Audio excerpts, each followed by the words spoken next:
welcome to another episode of A Path Through the Woods. We have a beautiful weekend. It's the first weekend of spring. Spring officially started this weekend. And what we're going to do is take care of our apple trees. Now we got our maple syrup out of the way. We have that for the year. Now we're going to go ahead and take care of these apple trees before the buds start coming out. So we would like to have done this earlier, but the year just didn't really allow for it. So we're still trying to beat the clock here and get it in this weekend. So when everything starts to green up, we know that it's as healthy as it can be going into the spring. So today we're actually going to do two things. The first will be to go in and remove the competition. That's the first step. We got a lot of those to cut. We're going to make quite a mess doing it as far as on the ground. But then the next part, once we get the competition out of the way, is making sure that the apple trees use the sunlight they're getting to their best advantage. So once we get the sunlight on them, we want it to filter all the way down to the ground the best we can. Now these are wild trees. Some of them were pruned by the former owner of the property, but these are wild trees, and they've been sitting here a long time with not a lot of care. We got this property 2 years ago, and I've been kind of working on them as time allows every spring, but we really haven't done too much. This is going to be the biggest project as far as those trees are concerned, and they're wild trees, so they have a lot of things that we could probably cut a ton off these trees, but we're going to take it a little bit at a time. Because they are producing apples now, we just think they could do a little better. Apple trees don't know they're here to make apple pies and feed wildlife. The apple trees just want to grow more tree, especially when they have competition to beat. So, now that we're kind of taking care of that for them, we want what's there to be the best possible fruit-producing branch that we can get on these wild trees. And some of them might not do too great, but we've been certainly blessed on this property. This is our homestead property, we call it. It's the 31-acre homestead property, and it's the one that we've gotten maple syrup off of last 2 years. And we haven't really had an apple harvest here. We did get our apple harvest elsewhere last year, but our apples last year. But we really, these apples tend to be smaller. And we kind of want to build them so that all these trees, we must have 30 mature apple trees down here, and we have a ton of little ones spread throughout the brush along the field here and up along the creek bottom. So we really want to try to get to those, get them going, and actually once we live here, it's going to be a lot easier when you can do it in an evening, or right out of the gate on a Saturday morning instead of traveling in to do it. But I'm not a professional arborist, or I'm not going to show you how to prune an orchard tree, because they're two different animals here. These are all wild apple trees. We are planting smaller ones that we're going to try to prune towards more of an orchard tree, but these are wild trees, and we're just trying to get them back to where they're going to produce and be healthy and keep living, because some of them, a couple branches are dying off, and that's because they're not getting sun. And we're going to help them here today, and we'll show you how all that goes as we go along. Okay, before we get started, I wanted to show you some of the tools that we have. Obviously, your investment in pruning tools is going to be related to the amount of apple trees you have. I did purchase this pole pruner last year just because of the amount of apple trees we have and the height of them already, and it gives you that extra reach without having to drag a ladder out here into the woods. Obviously the chainsaws, we use those more for the competition trees. These are the smaller saws, they're smaller trees. We don't need the big saws for this, so we try to get the competition out with these, and we cut branches of the apple tree with them too. And of course, when you get down to the detail work, just some pruners to get the water shoots and other things that grow on the tree, and then of course the little bow saws, good for the heavier branches Um, you know, the 1-inch, 2-inch branches you don't really need a chainsaw on, but you can't get through them with this. You know, obviously I wear, when I'm cutting anything with the power equipment, I wear the helmet with the visor because you're usually cutting above you. So you want to watch that and be careful there. But we'll go ahead and get started on some things and run the camera a little bit as we do them. And you can see how some of this equipment works. Okay, on this side of the driveway we have what we call the upper orchard. And again, a lot of old trees around here, a lot of young trees back in the brush that need to be released and have some help. But they come right along this creek here, that little creek that comes down through this valley. Maybe that's how all the apple trees got here, I don't know. Maybe they were planted. It's just a really good soil bank here along the creek. And you know, you'll see we got apple trees all the way up there, well into the woods up that way. But you also see some of the competition I talk about. That tree there, that shades all these trees back here. As the sun comes up over on this, on the right side, and that tree there's taking a lot of the sun away from this big clump of apple trees. So that's what we want to get after if we want to have a good, productive orchard. And I'll walk in there a little bit and show you some of the problems we're looking at. We got in here this morning and we got the pruning of the actual apple trees to do still. But we came through and we just knocked down all the competition. Those two big maples I girdled, so they're going to die standing up. I didn't want to drop them and kill my trees. But we just took down everything that's not fruit bearing in this little grove. Maples, some cherry trees, black cherry trees. Just things like that. So you can see we got sunlight coming into our apple trees, and that's exactly what we wanted. Real happy, beautiful day. Everything went really well. Trees fell where they were supposed to, and for those. Okay, so we got done through cutting all the competition down, and you know, it looks like a hurricane went through here. But what you got to keep in mind is all these tops laying on the ground now. We're competing with our fruit trees. So we got them all down. Got some brush piles made. Want to get a trail through here to collect apples if we actually get some. We got firewood we're going to get out of here and some of these trunks. I'll go down and show you the girdle of those two maple trees. And then, you know, we'll go see what we can do out along the field. I know there's trees out there that are easy to get to, and we can, you know, do a little improvement on them today. So, a lot of trees in there, but the deer are going to come flying in here and just eat all those buds. I bet they're in here tonight. I actually have a trail camera over here. I think I have on a fox den. I'm trying to get fox den pictures. If it ends up just being a groundhog, I'll turn the camera over here and see how many deer come down here to eat these tops. But and people will ask me, you know, don't you feel bad about cutting trees? No, I mean, some of these trees are weeds, just like you have weeds in your garden. Do you feel bad about pulling the weed next to your pepper plant? You usually don't. Okay, so I'm out here at the two maple trees that I girdled because I didn't want to cut them down. I mean, if you look down there, apple trees, branches everywhere. I might have been able to avoid most of them, but not all of them. So what I did instead is did a girdle cut on these where you basically cut the root, you cut around the whole way around the tree. So this goes the whole way around the tree. You see the sap coming out of there now. I do two of them. Go the whole way around the tree, and what that does is it cuts the roots off down there from the rest of the tree. And we talked about that with the syrup, how right now this maple tree is sending all of its sap up to its leaves, up to its branches. That's where the syrup run comes from.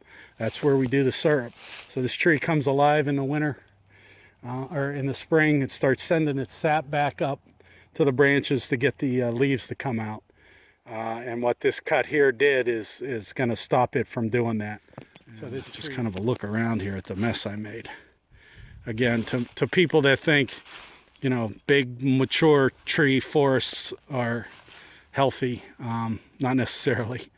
There's a lot of animals that need young forest too, and hopefully a grouse comes in here, rabbits are in here, deer are in here. The turkeys might actually walk around us now. They were coming down this trail, but I think now they're probably going to stick to that woods up there. But yeah, it's like pulling weeds in a garden. All right, so we're up in the woods now a little bit, up in the orchard part, and here's a perfect example of, you know, an unmaintained tree. Mustang, look at it. It had 5 big branches on it that probably produced like crazy, but probably a little bit too much weight.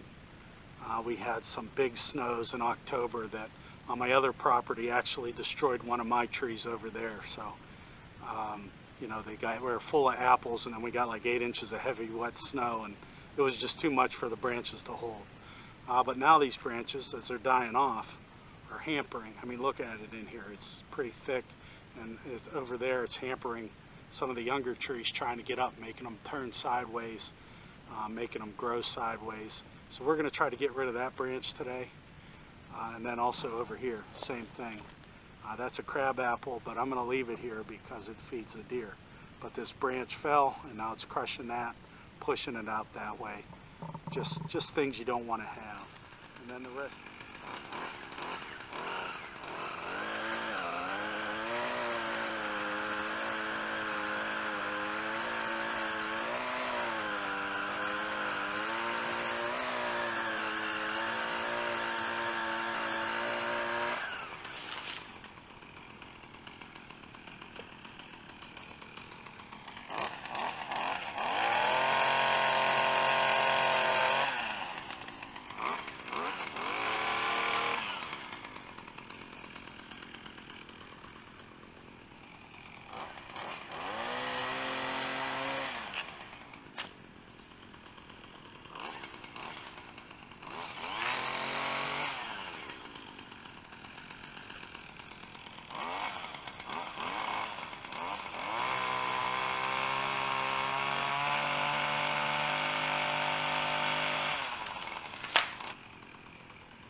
Okay, so now we're down at the lower orchard,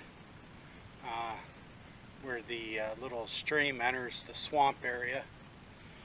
And we have 2 apple trees over here on the left side. And then you see we have all these trees here eating up the sun. So this is a little before and after video. I'm going to go out and I'm going to get rid of some of these trees on the right side. And even without the leaves on the trees, you're going to see how much it opens up the sun to these trees on the other side of the stream, which are great looking trees, but they're showing signs of not getting sun, starting to die. Branches are starting to die. And the former owner pruned them, so I'm sure they produced at one time, and we're going to try to get them to produce again. So this is the before part of the before the cut. Okay, now here's the after. Those trees you see in the distance, they're actually right at the edge of the swamp, and my good friend, the beavers, are taking care of those for me. So I'm not going to go out there and cut those down.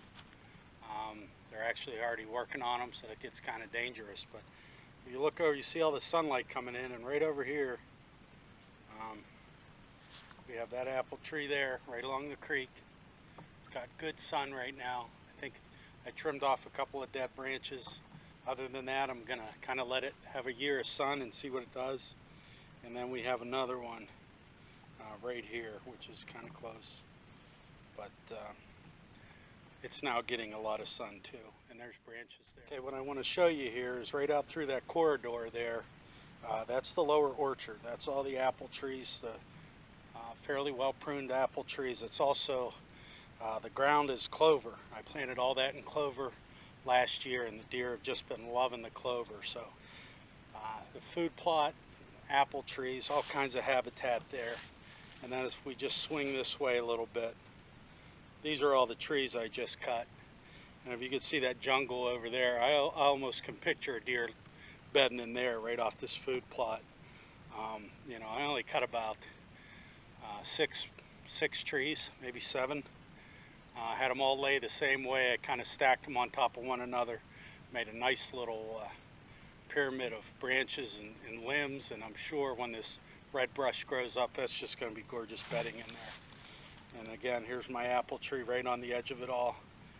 This is the one we're going to work on, but it's got 4 good branches on it already.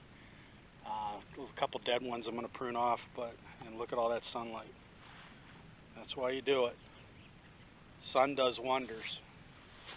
It really does. So,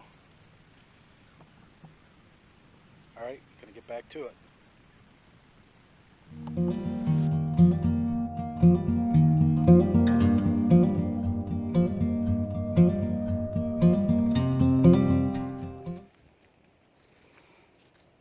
Hey everybody, we're back outside on a beautiful day in mid-March in northwest Pennsylvania, and I wanted to kind of share what we're doing here.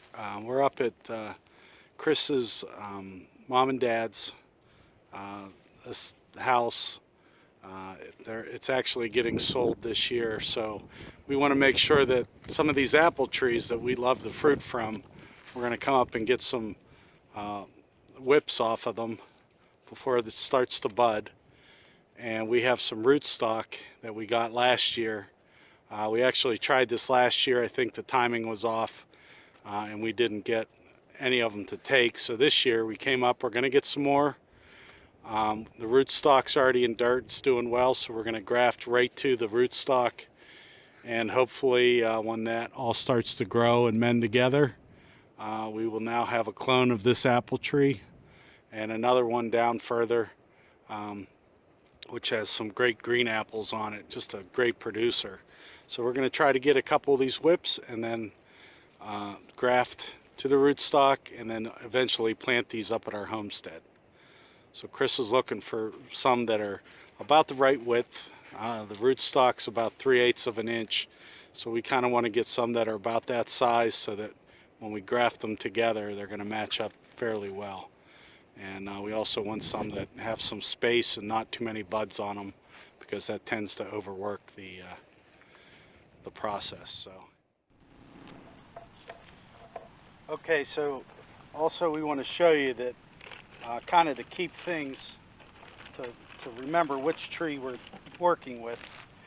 When we clipped these up at her parents' house, we put them in a Ziploc bag.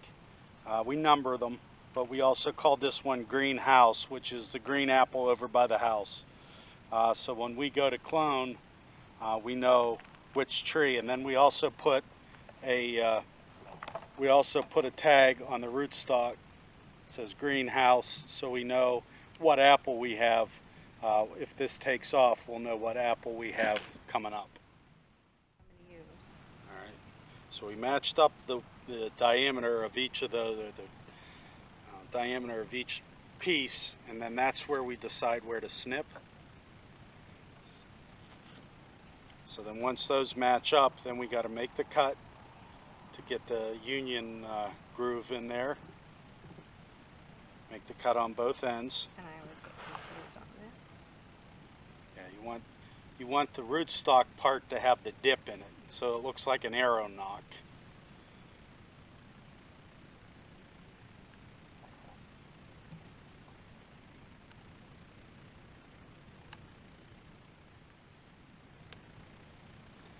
And so the groove.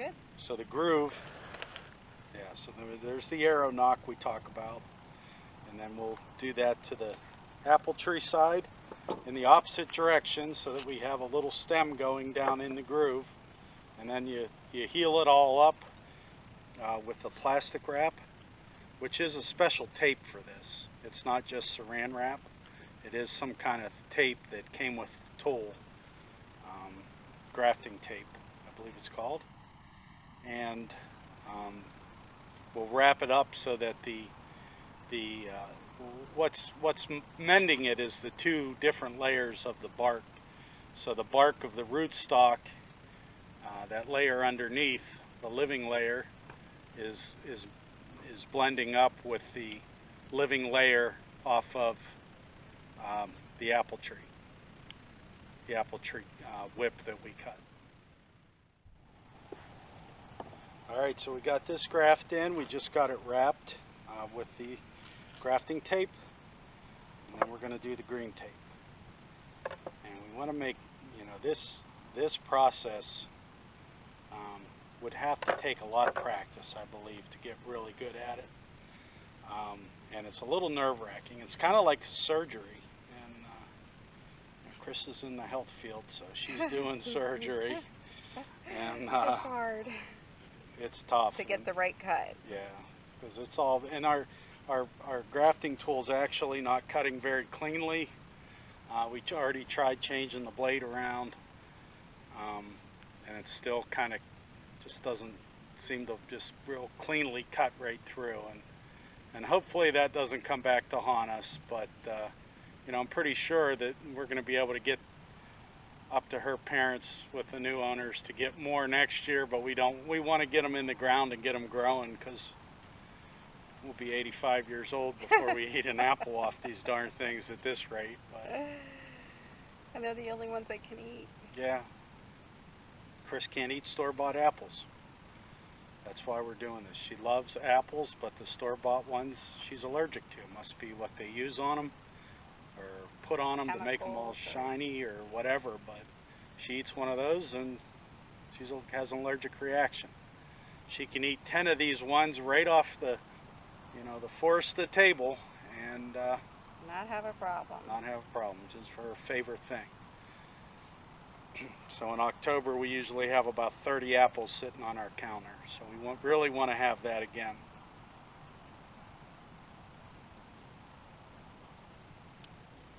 We're finishing that one up.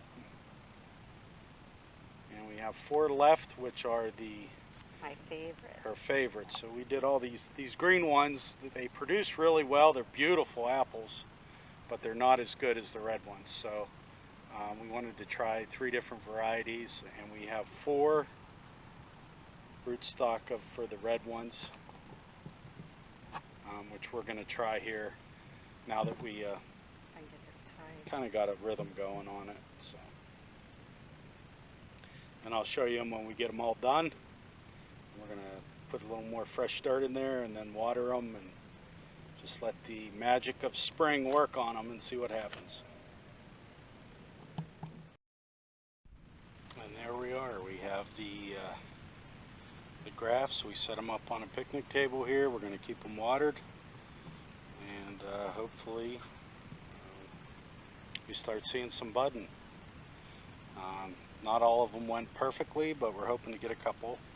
That would be a victory, so stay tuned.